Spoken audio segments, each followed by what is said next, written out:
What's the worst demand a manager ever made because they thought their title protected them? I used to work at a high-end retail store with a manager named Diane, who treated her title like it made her royalty. She didn't manage, she ruled. Her team wasn't staff, we were servants. One day, she called me into her office with a special assignment. She shut the door, handed me her house keys and a handwritten list. It wasn't work-related. Clean her bathroom, do her laundry, walk her dog. I stared at the list like it was written in another language. When I hesitated, she said, "Remember, your quarterly review is coming up. I'd hate for something to reflect poorly on your attitude." So I did it. I was young and afraid of losing my job. I figured maybe this was some bizarre one-time power trip. It wasn't. Next week, she added more. I was picking up her groceries before work, feeding her cat on my lunch break, even folding her underwear in her bedroom while she scrolled Instagram from the couch. She'd text me at 11 p.m. asking me to get her dry cleaning in the morning. She'd hand me a gift bag and say, "Wrap this and write a card for my friend's birthday." At work, she kept the act up, demanding, dismissive, always hinting that raises and reviews depended on flexibility. When I quietly mentioned some of this to my coworkers, I found out she was doing the exact same thing to everyone. One coworker had to cancel a dentist appointment to clean Diane's gutters. Another was forced to babysit her dog during a thunderstorm because he gets nervous when it rains. We were all afraid to say no. The final straw came when she asked me to drive her teenage son to soccer practice.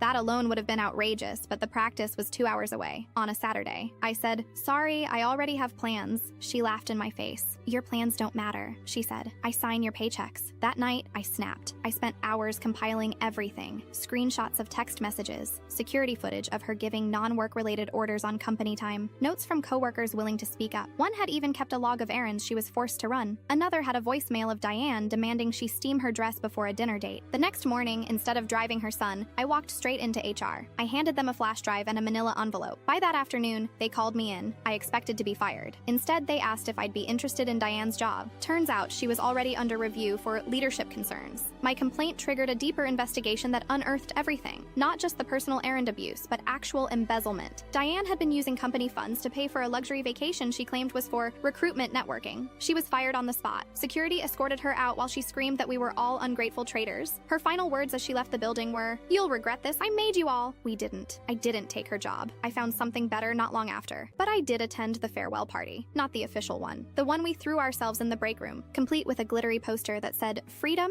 and a cupcake tower. Someone printed out the errand list and framed it like an artifact.